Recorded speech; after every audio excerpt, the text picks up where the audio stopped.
YouTube, how you doing? It's your boy Pete Titan Screen Never Coming right back here on the channel today with even more Sonic fan gaming, as we are back in Sonic Gamebook Origins, taking its place exactly where we left off at section 23. So obviously we've got to move it on through the chemical plant, so we are switching straight into section 250. Today, however, I have brought myself a drink because I got a little bit out of it from just talking relentlessly for 30 minutes. So if I need to stop, we'll stop. But let's get into it. So Sonic always felt a little funny when he went through a zone gate. Not surprising really, jumping from one place to another like that without regard for the laws of nature was bound to make a hedgehog feel a little dizzy. Even if the gate didn't affect him, the stench that hit the two heroes a split second after they were in the chemical plant was enough to turn your trainers green. Everywhere they could smell the unmistakably vile Mega Mack. Pew, says Tails. Whiffy. Ahead of them, Sonic can see the familiar tunnels of the chemical plant disappearing into the distance maze. The plant is a real maze. Which way? Asked Tails, trying to keep the worst of the smell by pinching his nose tightly. Your guess is as good as mine, replies Sonic. In front of them, the tunnel branches to the left or to the right. And should they go left or right? Well, you know what they say. Left is best. So let's go to section 7. The tunnel slowly curves around to the left. Its grey metal walls covered in a film of Mega Mack. There are even puddles of it on the tunnel floor. Being careful to avoid these, Sonic and Tails slowly walk along, trying to think of anything to take their minds off the awful smell. After a little while, they come to another branch in the tunnel. If you want them to head left, turn to 296. If you'd rather, Sonic and Tails, you know what, we've done this before. Left is best. Very soon, this tunnel opens up into a small room. Heaped everywhere are dozens of rusting barrels with Mack seeping from their rotten joints. The stench is so bad that even the air seems heavy. I don't think even Robotnik would have come in here by choice, says Tails, still holding his nose. Should Sonic and Tails explore the room, or should they leave? We explore! Braving the smell, Sonic and Tails gingerly explore the dank little room. Roll a die, and add the result to Sonic's good looks. If the score is 6 or more, then turn to 262. If it's less, 175. I believe our good looks are a 2. They are. We've still got the zone chip we can use. I actually forgot about that. So, we need a 4. Well, once again our die rolls continue to be unimpressive. There's no way I'm staying in this place a second longer, says Sonic. I mean, look at the mess. If I'm not careful, I'll get these trainers dirty. Or worse. Tails sighs. Okay then, Sonic, let's get going. Both of them walk out of the storeroom. Sonic's vanity can be a little bit of a pain at times, thinks Tails. After what seems like ages, the tunnel opens into a huge domed room. Its walls lined with a maze of pipes. The air is filled with hissing and gurgling and the sound of distant machinery. This is definitely not a nice place. I'm beginning to wonder whether it was such a good idea to come in here, says Tails. Sonic looks around and thinks. So far, they haven't seen a single sign of the imposter Sonic since they entered the plant. If it wasn't for the fact that the buggy had been broken, Sonic would have doubted whether the imposter existed at all. Maybe it was just Tails and his imaginations. He must have come this way, Tails. All we gotta do is find him. Tails, who was still holding his nose, replies, well, I hope we can find this other Sonic soon. I don't think that I can stand this smell much longer. Now, since Tails had his nose pinched, the words sounded a little different. Tails had meant to say Sonic. What he actually said was Zonik. At least we've got a name for the imposter now. We'll call him Zonik. Ah. The room that they are in is truly enormous. And even after 10 minutes walking, they still cannot see the other side. And all the time, the sound of machinery gets louder and louder. I'm not so sure. We should be going this way. That noise doesn't sound very friendly, said Tails. Sonic smiles and replies, then how about we go this way then? Sonic points to the ground, very obviously pleased with himself, a spot of the small trapdoor half hidden under a pile of rags, a little off to the left. Tails could get annoyed at the way Sonic showed off sometimes, and he was just trying to think of something to say, to put his friend in his place, when he spotted the ideal thing. Or what about the one you're standing on? Sonic looks down at his feet. Yes, he says after a short pause. Or that one. Should they go down under the trapdoor under the pile of rags? Or down the one that Sonic's standing on? Basically, do I go for Sonic or Tails? Tails is always the worst, so we're going with Sonic. The trap door opens easily to reveal a small spiral staircase leading down into the darkness.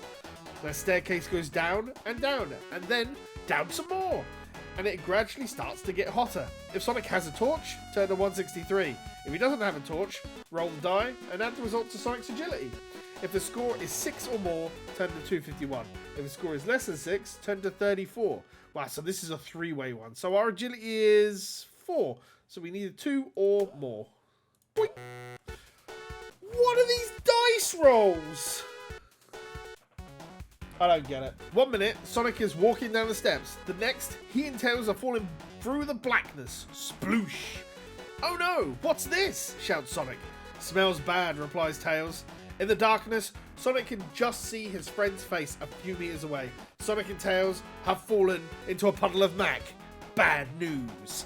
Deduct 1 point from Sonic's good look score because he looks a wreck at the moment. Goddamn.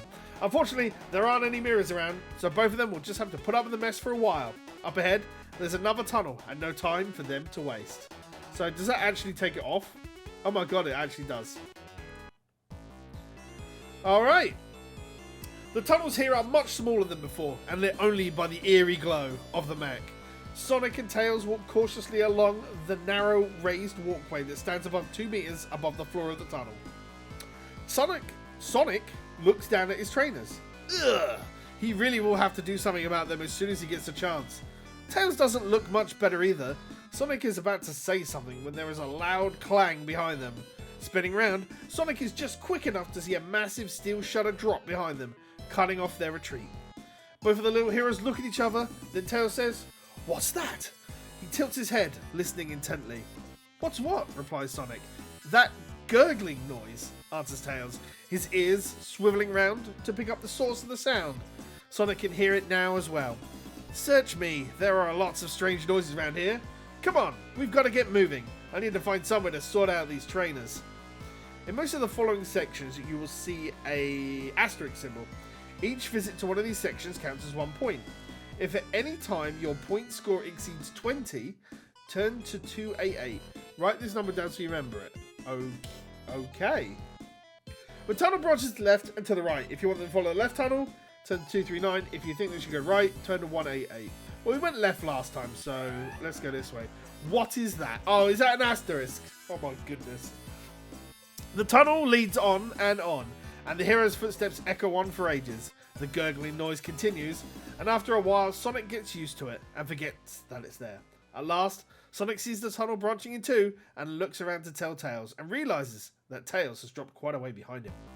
"What's the matter now?" he shouts, seeing Tails crouching down around 20 meters back in the tunnel. "Look," says Tails, pointing at a small pipe in the tunnel wall. Annoyed at the delay, Sonic stomps back to where his friend is waiting. Out the pipe is gurgling a steady, glooping mess of Mack. "We're in a trap, Sonic," says Tails. "If we don't get out of these tunnels soon, we're going to be drowned in Mack." Should the heroes go down the left or go to the right? We'll go left this time. Uh-oh. The walls of the tunnel form a perfect tube.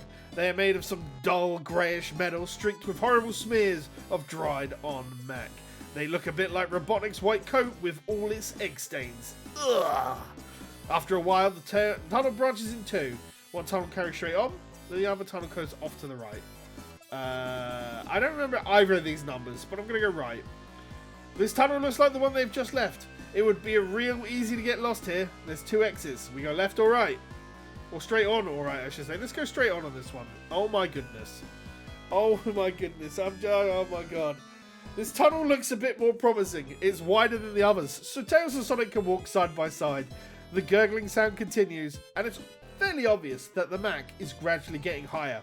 After about 1,000 meters, 100 meters, the tunnel opens into a large circular chamber, from which there are 3 tunnels. Where should Sonic and Tails go? Right, left, or straight on? 272 seems familiar.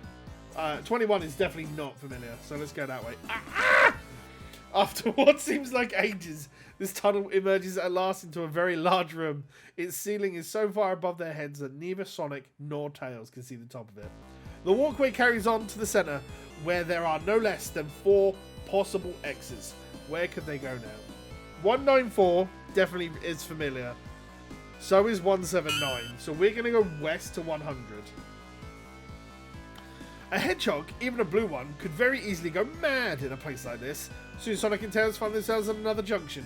Check the number of points you've scored so far. If it's more than 20, turn to 288. If you've scored less than 20, where does Sonic and Tails go now? 1, 2, 5. Oh god, these both feel familiar. 272 feels familiar. Let's go to 1, 2, 5. Uh-oh. These have gone yellow. No sooner has the last junction disappeared behind him than another appears before the brave hero. This one has 2 forks. Alright, so these are both pages that we have because they're yellow, right? So let's go 1, 1, 1. Ah, so it's yellow if I've already chosen a path. So, okay, so we've had this before. So let's go to 179. Another tunnel. Another fork at the end of it. This place is such a maze. Tails looks down at the Mack. It's a good deal higher than the last time he looked. We don't have more than 20 points, so we're good. So let's go to 10. Sonic and Tails have been in the maze for ages now. The Mack is getting dangerously close to the feet, and they still don't know the way out. They're getting desperate. We'll go to the one we haven't done, I guess. Slowly, the tunnel gets wider and wider and begins to climb uphill. The level of the Mack begins to drop as they climb. Finally, they turn one more corner in the tunnel and come face to face with a huge archway. I know this place, exclaims Sonic. The gate to the aquatic ruin isn't far from here. We've made it, Tails. Through the archway, they can almost smell the fresh air already. Turn to 42. Ooh.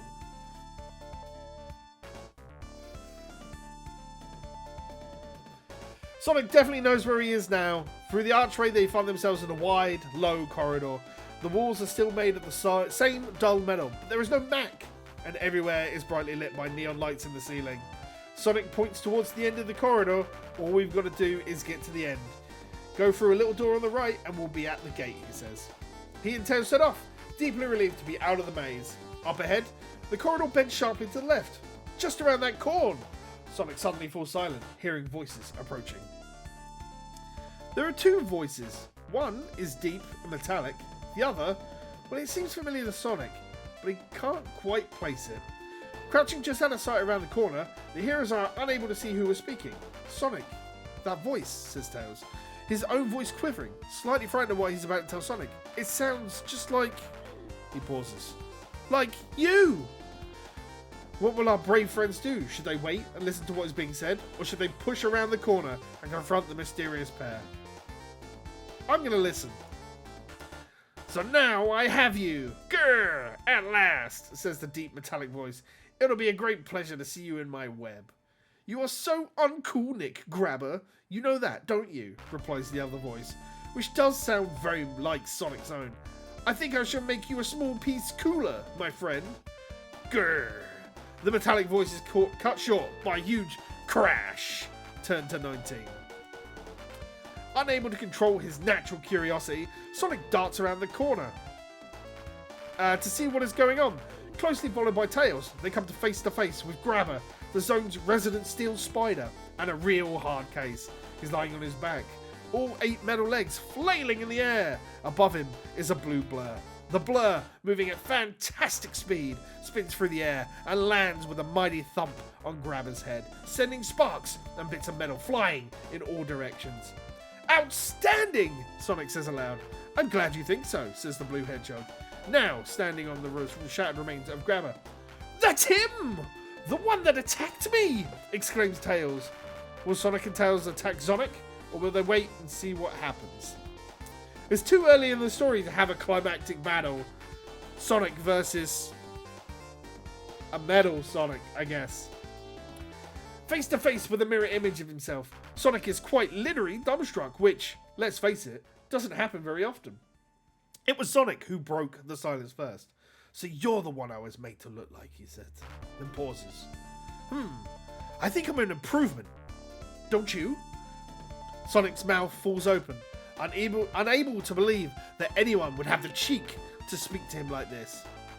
Sonic continues. Soon, I'll have enough rings to reach the ring zone. He raises the finger and points it straight at Sonic. Then you'll get yours.